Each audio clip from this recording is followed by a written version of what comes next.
ముందు వీడియోకి continue video ఇది.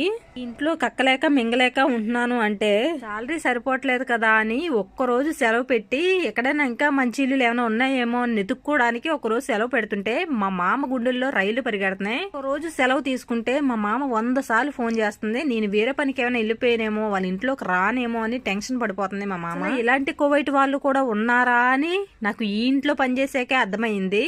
అసలు కువైట్ వాళ్ళు ఎలా ఉంటారంటే, నా ఫేస్ టు ఫేస్ అన్న వాళ్ళు కూడా చాలా మంది ఉన్నారు. నువ్వు కాకపోతే ఇంకొకరు పని మనుషులు అయితే చాలా మంది ఉంటారు, బోల్ మంది ఉంటారు. నువ్వు కాకపోతే ఇంకొకరు వస్తారని చెప్పి చాలా మంది అన్న వాళ్ళు ఉన్నారు. ఇటు డబ్బులు ఎక్కువ వచ్చే ఇంట్లో పనికి వెళ్దాము అంటే వాళ్ళు 1 నెల చేయించుకుంటారు, 2 నెలలు చేయించుకుంటారు, మళ్ళీ ఓనుగా వాళ్ళు పని మనిషిని తెచ్చుకున్నారంటే మానేమంటారు. కానీ ఈ ఇల్లు అయితే కంటిన్యూగా ఉంది. మా మేడం అయితే డైలీ నీకు కంటిన్యూగా 1 సంవత్సరం కాకపోతే ఎన్ని సంవత్సరాలైనా ఇంట్లో చేసుకో, నువ్వు మానద్దు అని అయితే చెప్తుంది. కువైట్ వాళ్ళు నాకు దొరకడం అదృష్టమో, నేను వాళ్ళకి దొరకడం అదృష్టమో తెలియదు కానీ మా మేడం అయితే నన్ను వదులుకో